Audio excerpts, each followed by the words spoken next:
All right, today I have mega important Supreme Court cases that we need to remember and know. So we're going to start in time period 3. Oop, I lied to you, time period 4. Oftentimes this is lumped into time period 3 because it's like early Supreme Court, but technically 1803 is time period. Let me make sure I'm getting that right. No, maybe I'm wrong. Okay, you look at it. I don't have the time periods in front of me. Marbury versus Madison. So this was like a landmark Supreme Court case in which the court, under Chief Justice John Marshall, who's like this super federalist, like long after the Federalist Party died, he established the principle of judicial review. So like how the case came about is a man named William Marbury, who had been appointed as like a federal justice of the peace by John Adams.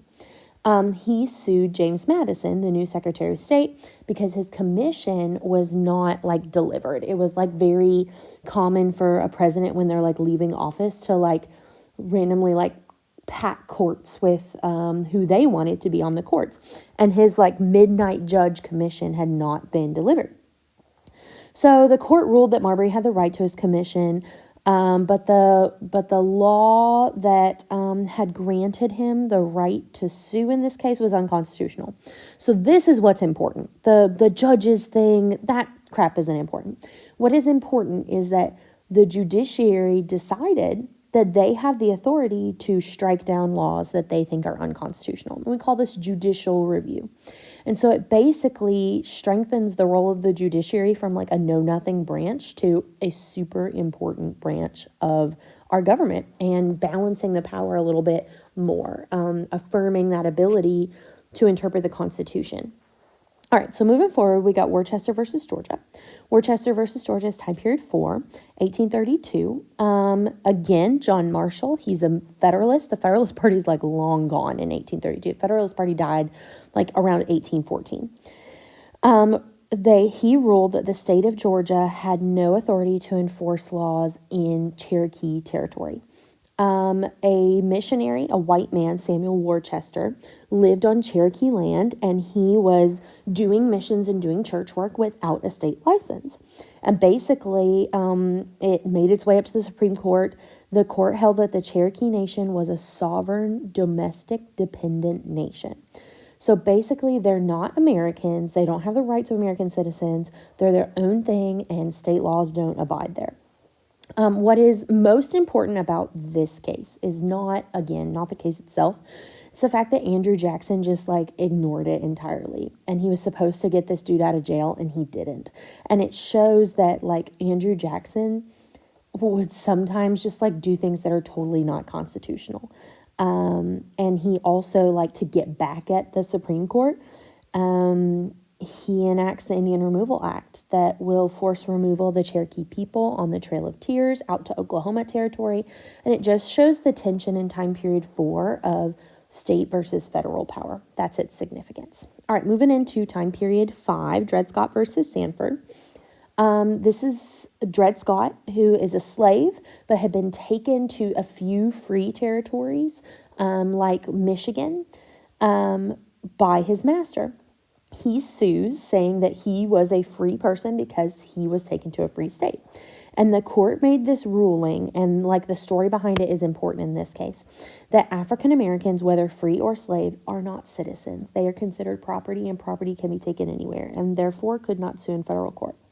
It also basically said that if property can be taken anywhere, then doesn't that mean there's no such thing as free and slave state? So the importance of Dred Scott versus Sanford is it invalidates the Missouri Compromise of 1820, which had said like certain territories above the 3630 line were going to be free states from here on out. And it just like, poof, it was the like match thrown into a haystack, essentially, that kind of enabled the Civil War to really get going. The Civil War had not started yet, obviously, but this like straw that broke the camel's back enticed both sides to be more vehement about their beliefs about slavery. Okay. Plessy versus Ferguson, 1896. Landmark again in that it upholds racial segregation under the idea of separate but equal. So Homer Plessy, a man of mixed race, I believe he was like 1/8 African American, was arrested for sitting in a whites-only railroad car, like train in Louisiana. And he was like challenging the state's segregation law. The court kind of ruled that segregation is fine as long as the facilities were equal for each race. And what this does is the states that want to allow segregation just take this and like run with it. They're going to allow segregation. It institutionalized, it legalized segregation. And it led to like widespread Jim Crow laws and like a lot of legal discrimination, de facto and de facto segregation, like by law and by practice, was just okay because of the Supreme Court case ruling in 1896. So that is in time period 6. Okay. Schenck versus the United States, we're in time period 7 now. Significant Supreme Court case, Charles Schenck was a socialist, and he'd been distributing like draft pamphlets, basically saying, dodge the draft, don't support this war. And so the court ruled, this is super important because the Supreme Court ruled this, and the government has used it in many times of trial, like of many times of war since, that Schenck was posing a clear and present danger to America, to public order, to national security. And it basically established the principle that your free speech is protected by the First Amendment, but it's not absolute. It's not at all times.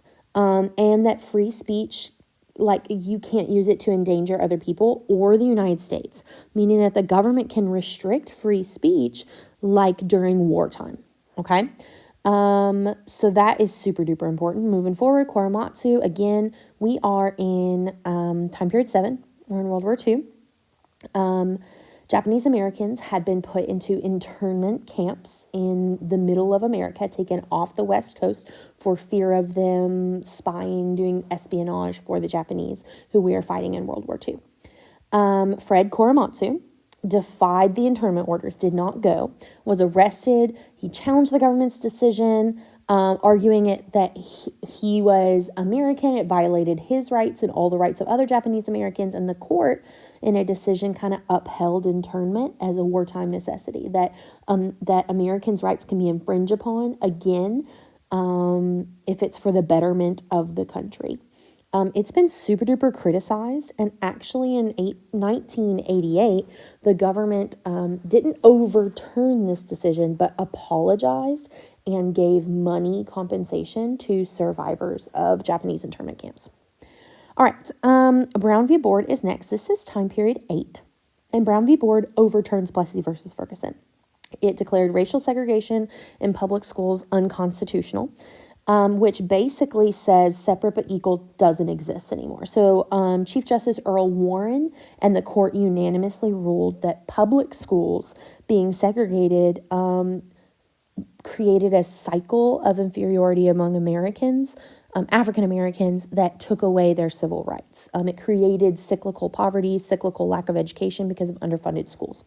And that those children, their 14th Amendment equal protection of the law had been violated for decades now.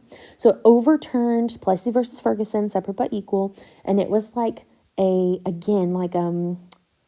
match that lit a haystack for the civil rights movement. It emboldened a smaller civil rights movement to ask for more and to demand more.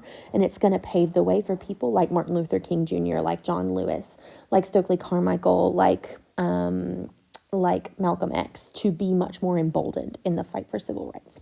Speaking of civil rights, 1966, last one, Miranda versus Arizona. It established the Miranda rights, which must be read to individuals when they get arrested to inform them of the, let's see if I remember this, right to remain silent, have an attorney present during questioning, and some other things that I can't really remember. So Ernesto Miranda was convicted based on a confession that he had said before he had been told what his rights were. So the Supreme Court ruled in this case that the Fifth Amendment's protection against self-incrimination extends to when you are being arrested. And so suspects need to be informed of their rights before they are interrogated. And it came in this time in the 1960s when there was this fear of police brutality, specifically against people of color like Ernesto Miranda or African Americans participating in the civil rights movement. Individuals in police custody became like a hot topic. And so this kind of became a cornerstone of criminal law in the United States, that people have constitutional rights when encountering the police, because the police are the arm of a government. All right, moving